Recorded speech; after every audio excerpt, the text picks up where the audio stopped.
Hello tout le monde, c'est Osley, on se retrouve pour une nouvelle vidéo après 10 mois d'absence. Ouais, on peut dire que ça fait un bail.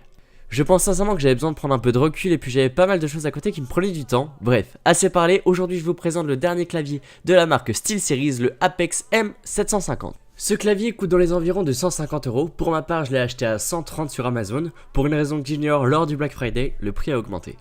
Bon, c'est parti, on ouvre la boîte. Pour ma part, c'est la première fois que je vais avoir en main propre un clavier mécanique.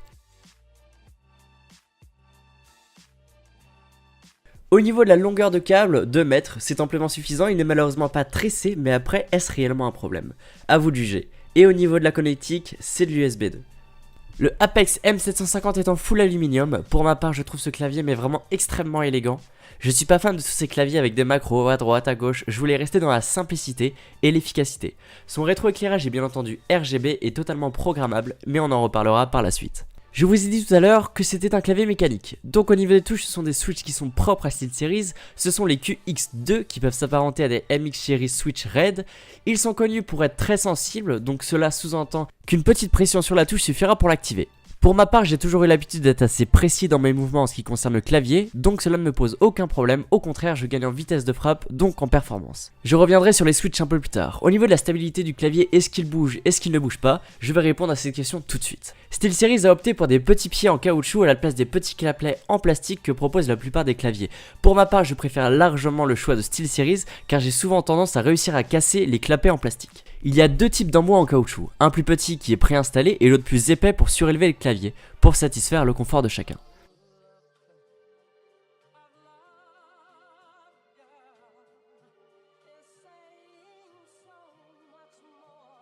Bon, revenons un peu sur les switches pour voir quel bruit font-ils, car qui dit clavier mécanique dit forcément plus de bruit que des claviers à membrane, c'est ce que nous allons voir tout de suite.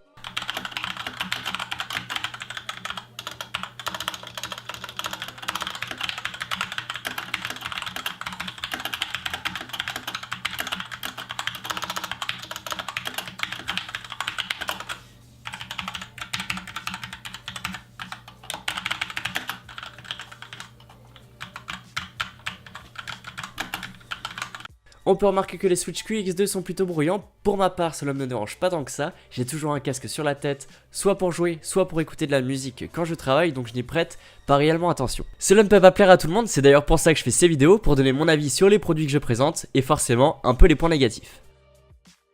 Parlons maintenant du rétroéclairage, qui, on va pas se le cacher, est un véritable atout. Car il est entièrement programmable via le software Engine 3, qui est vraiment un logiciel très complet et surtout très simple d'utilisation. On ne se perd pas dans toute la configuration des macros, car oui, il n'y a pas de touche macro réelle, mais ce n'est pas pour autant qu'on ne peut pas en configurer via Engine 3. On peut voir que je m'amuse avec les différents types de paramètres, mais cela n'exclut pas qu'on puisse configurer chaque touche comme on le souhaite avec la couleur que l'on veut, car le RGB propose plus de 16 millions de couleurs différentes. Pour ma part, j'utilise le paramètre Wave qui va de gauche à droite ou de droite à gauche selon votre vision des choses. Comme on peut le voir, c'est un véritable défilé de couleurs. Et après, nous allons voir les différentes fonctionnalités par rapport à une touche. On peut voir que quand j'appuie sur une touche, cela fait un rond de couleurs différentes qui s'éloigne de plus en plus autour de la touche que j'ai utilisée. Pour ma part, je reste simple avec le fade qui va tout simplement changer la couleur de la touche que j'ai utilisée en une autre. C'est la fin de cet unboxing, j'espère que mon retour vous fera plaisir. N'hésitez pas à me le faire savoir dans les commentaires ou en likant cette vidéo pour montrer votre soutien. D'autres vidéos vont arriver dans les semaines qui suivent, alors restez aux aguets. En tout cas pour moi ça a été un réel plaisir de tourner cette vidéo, j'en trépigne d'impatience comme on dit, d'attendre vos retours. Sur ce, je vous laisse, à la prochaine.